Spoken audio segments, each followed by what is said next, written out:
Our Dear Neighbourhood Centre was the venue for the launch event for Better Together North Ayrshire. An early arrival was Rob Murray, the Better Together national organiser, Grassroots.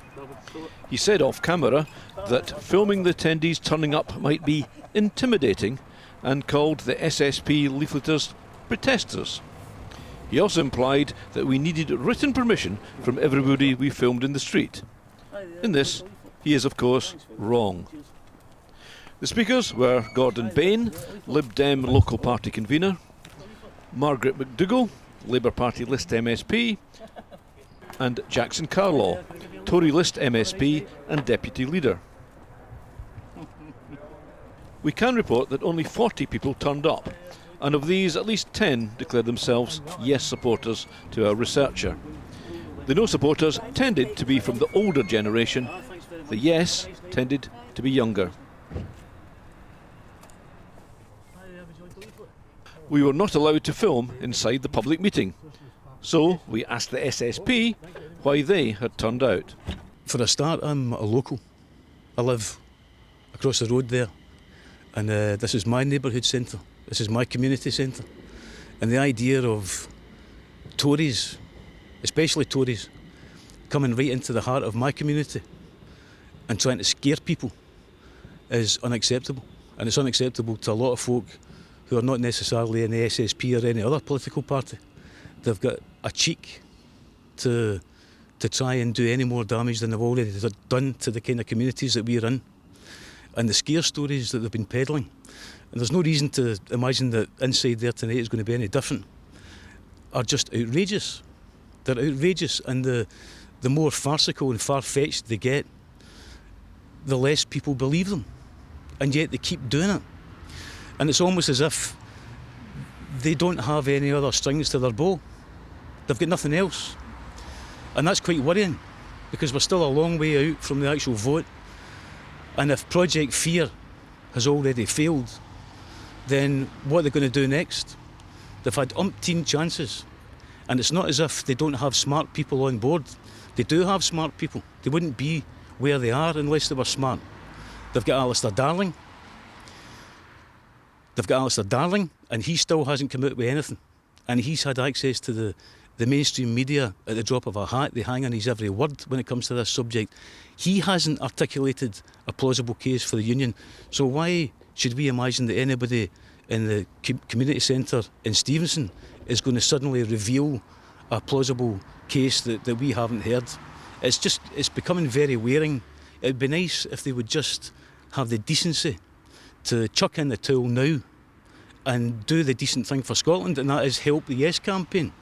If they're going to expend all this energy, help us, because we've got positive messages, we've got a positive case.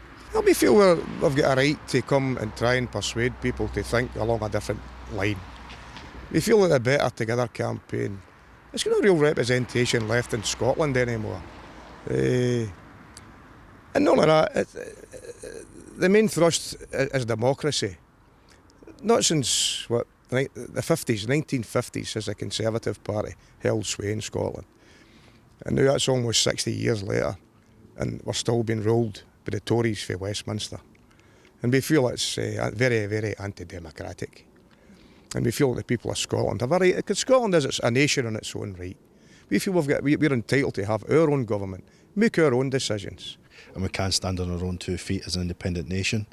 And at the same time, we can govern our own affairs and not be dictated by Westminster, as we can see by the cuts that are coming in, things like ATOS coming in and putting people under pressure and the stress for benefit claimants. But importantly is also the block grant issue as well, at the same time that being cut. I mean, recently it was on television that there's going to be 317 job losses again in North Ayrshire Council. I mean, how many more cuts are we going to take until there's nothing left for services for the people in the local area? So I believe it's time for Scotland to stand on its own 2 feet, and a social Scotland can give back to Scotland what it needs. If you remember Muhammad Ali, you're too young to remember Muhammad Ali, but I do. And one of the great things about him was that he would make predictions, and people loved him because his predictions were right. Well, I'm going to give you a prediction, and this is based on us in the SSP doing street work, week in and week out, sometimes 2-3 times a week. We talk to folk, we know how they feel, and we know how they're going to vote. And September 18th next year, we're going to vote yes. And it's going to be between, I've got to look into the camera for this, between 62 and 67%, right? So remember where you heard it first, for the SSP, Ian Brotherhood and the rest of them over there, keep them stum, right? Have a good one. Next morning, we braved the cold and wind in Saltcoats, where Yes Scotland were engaging with Saturday morning shoppers. Unlike the No Men the night before, they were very happy to speak to us. Well, I mean, what I would say about our campaign, how it differs from the No campaign, is that this is a grassroots campaign. Ordinary people from all walks of life, from all different political views involved. And then today it's a very cold November day. When I left Kilburnie it was torrential rain, and yet people come out here of their own free will and their own time to hand out leaflets for what they believe is a great cause. Whereas the No campaign appear to be relying on the media and don't seem to have anybody out and about in the streets. I think it's going fairly well. We're getting quite a lot of positives on the people we speak to in the street. There's obviously quite a lot of negatives as well, but we've got a year to go, and I'm hoping that in that time we'll be able to try and convince some more people of our arguments. I don't think there's enough information getting out. That's what they're saying. You know, they don't know a lot about it. Well, this is why we are out today.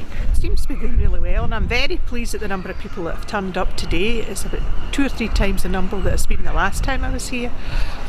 And what sort of things are people, what sort of questions are people asking you? What do they want to be informed about? I think a lot of things is like pensions and tax and how that's going to be affected once we get our own government. The ground war, I would say, very positive from a Yes campaign point of view. I speak to a lot of people who think they're no voters, and after a very quick conversation you've got them thinking about it or even converted. Some people walk past you, they don't want to know, so I just, obviously I'm polite to them, say thanks very much. But I would say most people, they're fairly open. I'd say the majority of people probably don't know us, and they're wanting information, and the war cry here is there's not enough information out there. So I think people are desperate to find out what we've got to say. Well, I think what's important is that this is not an SNP campaign. It's for people from all across the political spectrum, and also people who are not involved in any political party, because what it is actually creating a better Scotland for ourselves, for our children and our grandchildren, and we want to involve as many people from as many walks of life in Scotland as we can. In fact, only this week we've seen that, you know, Charlie Gray, who's a former Labour leader for Strathclyde Region, has come out for Yes, so it shows that the Yes campaign's got appeal, not just within the SNP but for other people in other political parties. People who've been in other political parties sometimes for decades. Aidan, why do you do something like this in a cold day like this? What's your motivation? It's hope that independence will happen, and also hit me that I didn't want to wake up the day after the referendum and think I could have done a wee bit more to make it happen. You know, so I didn't want to have any regrets. I could have tried. The case is unassailable. The argument's overwhelming. So I just think as long as enough people hear it or read it in leaflets, then it'll happen.